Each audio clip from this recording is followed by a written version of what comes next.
acerca de los principales problemas que hay alrededor del mundo en este primer segmento, hablando un poco de esa desaceleración que ha habido a nivel mundial, con la sorpresa que Estados Unidos esta semana última anuncia un crecimiento económico del 3.1% en el último trimestre anterior, cuando todos esperaban un crecimiento entre 2.4 y 2.6 a lo sumo, un crecimiento más grande de lo esperado, generación un poco más de empleo, cayendo un poco el desempleo por dos razones: gente que ya dejó de buscar trabajo y gente que ha encontrado trabajo porque se ha empezado a generar un poco de trabajo.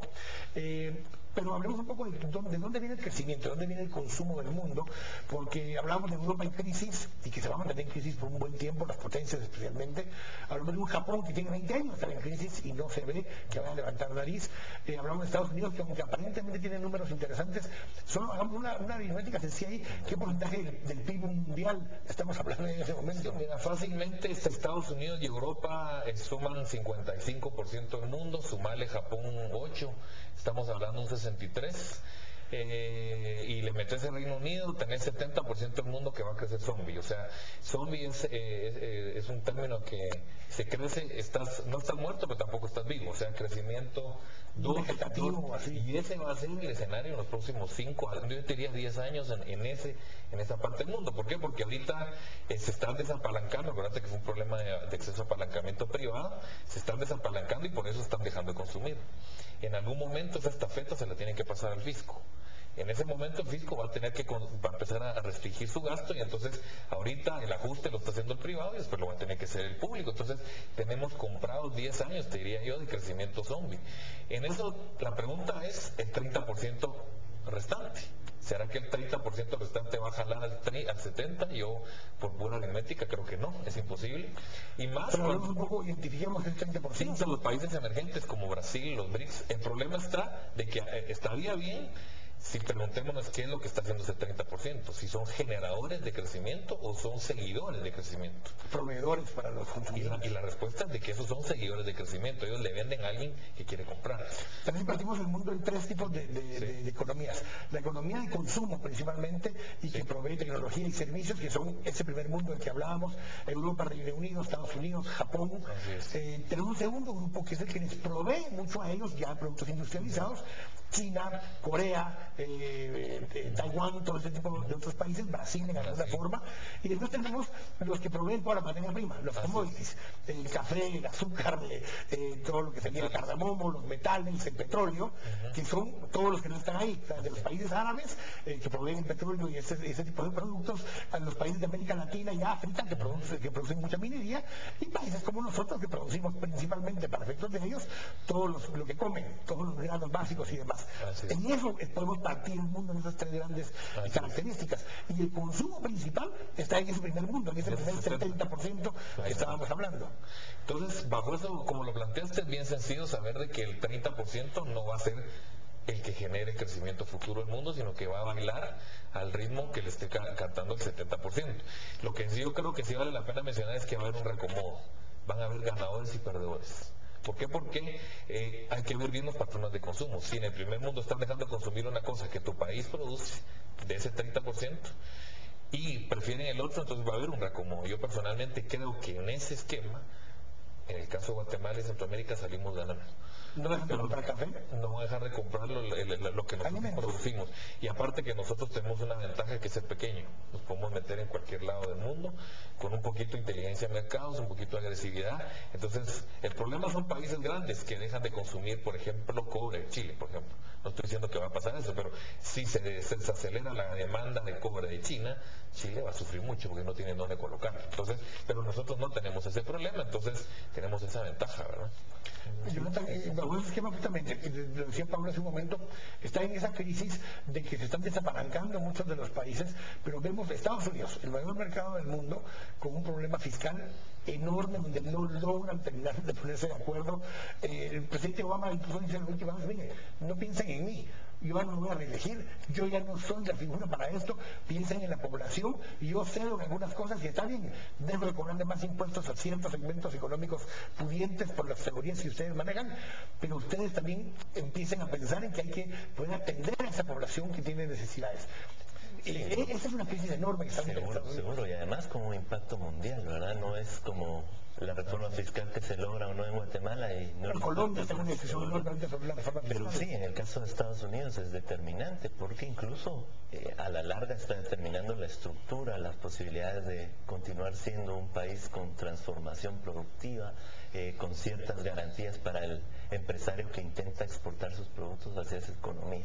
Desde el 2007 se inició un diálogo bicameral y entre los dos partidos para intentar llegar a un acuerdo en 2013 y todo apunta a que no hay ninguna posibilidad de que haya un acuerdo, ¿verdad? De hecho ya el presidente Obama dijo que está dispuesto a subir ese rango porque había una intencionalidad nuevamente de empezar a cobrar a quien le va mejor a partir de los $200,000 anuales. Pero originalmente estaban $1,000,000, ellos habían planteado la intención $250,000. $250,000 si era una pareja, eran dos personas, y ahora el techo va a subir a $500,000 para ver si hay alguna posibilidad de negociación. Volvemos al tema.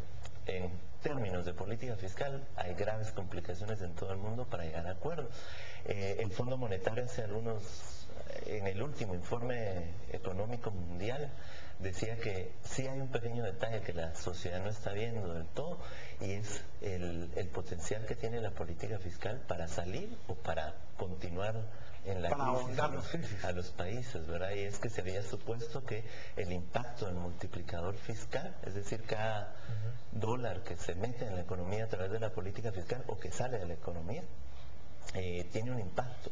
Y cuando se hicieron los modelos de consolidación fiscal, que era reduzcamos el gasto y vamos a ver qué pasa con el ingreso, porque hay que detener un poco el crecimiento de la deuda, se suponía que el impacto de ese multiplicador fiscal era menor de lo que realmente está haciendo. Entonces, en muchos países donde se ha retraído o se ha contraído la política fiscal, pues están teniendo lo que ahora vemos en Italia, en España, en Inglaterra, con graves consecuencias. Pero volviendo al tema de los países en vías de desarrollo, siempre hay una oportunidad, y muy bien lo decía Pablo. Yo creo que nuestros países en Centroamérica, quizá no tanto Costa Rica y Panamá porque ya hicieron la tarea, les toca abrir mercados, ¿verdad? Y salir a buscar esas posibilidades de seguir exportando. Ojalá que también comencemos a entender que es buen negocio tener un mercado interno relativamente bueno. Y en Centroamérica, de los 43 millones que vivimos en la región, hay 21 millones en condiciones de pobreza, ¿verdad? Que deberían de ser, más allá de lo político y de lo ético, una posibilidad económica de crecimiento económico. Antes de que profundicemos un poco en eso de América Latina y América Central, solo quiero sacar un tema el tema de China. Decías en un momento que te preocupaba que en Francia, por ejemplo, el 55% de la economía era prácticamente del Estado. Sí. China es más que eso, y había mantenido un crecimiento de arriba del 10%. Sí. Obviamente con otras condiciones, pero sí era un crecimiento en función de la inversión del Estado al 100%, casi un 75% de la economía manejada 100% por el Estado, sí, con planificación centralizada, desarrollo urbano, infraestructura, servicios básicos, y eso es lo que era el motor principalmente de la economía en China, sí, amén de todo lo que le vendían al primer mundo. Así es. Mira, yo creo que China va a entrar en un tiempo de confesión también, y va a ser severo lo que va a pasar en China. ¿Por qué? Porque es un modelo, es alguien que está viviendo de lo que pasó en los últimos 20, 30 años, que aprovechó muy bien, creció muy bien, sacó gente de la pobreza, pero ese modelo ya no es hacia adelante.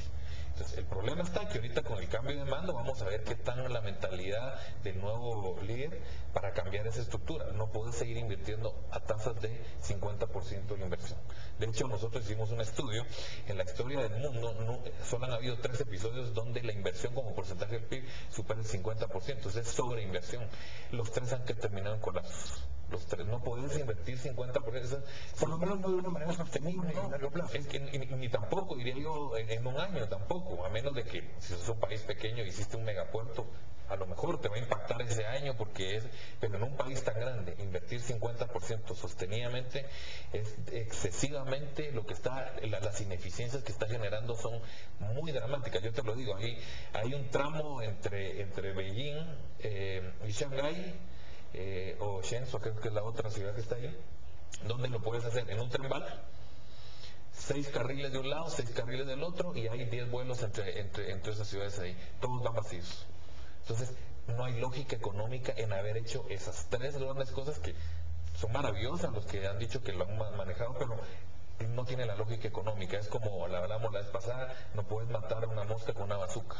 O sea, seguramente sos muy efectivo en matarla, pero te vas a gastar mucho dinero en comprar. Con un simple matamoscas vas a lograr tu objetivo. Entonces China, esa reconversión de ese modelo que tienen el chip metido de hace 20 años, no sé cómo les va a ir, porque el modelo ya se agotó. ¿Por qué? Porque el primer mundo se agotó. Entonces vamos a ver cómo hacen ese cambio y va a ser muy interesante, porque ahí va a haber cambios de patrones de consumo de China. Tanto ya por una capacidad adquisitiva propia de chinos. Sí, yo creo que lo que tienen que hacer es convertir al chino en un consumidor, porque ahorita lo tienen marginado, o sea, el consumo privado es 30-35% del PIB, o sea, es un consumidor que lo tienen ahorrando y lo tienen al mínimo. Entonces, en algún momento, el chino que lleva 20 años trabajando dice, yo quiero empezar a disfrutar un poco y va a ser consumidor y va a ser un cambio de patrón. A lo mejor ya no van a empezar a consumir tanto cobre para hacer más, sino que quieren café o no sé, cosas que se la pueden comer, el que consumo de carne, etcétera, etcétera. Tienen las mismas computadoras que fabrican ahí mismo con marcas estadounidenses y demás. Bueno, de hecho está empezando a suceder, tenemos una crisis ya de esto y hay una lucha ya de los mercados, del mismo Apple con Samsung y demás, de quién logra penetrar al mercado, porque la telefónica es una. China y es estatal. Entonces hay que hacer un trato con la telefónica estatal para poder colocar ahí. Sí, es prohibido llevar iPhone. Entonces, vamos a ir corte. Ahora que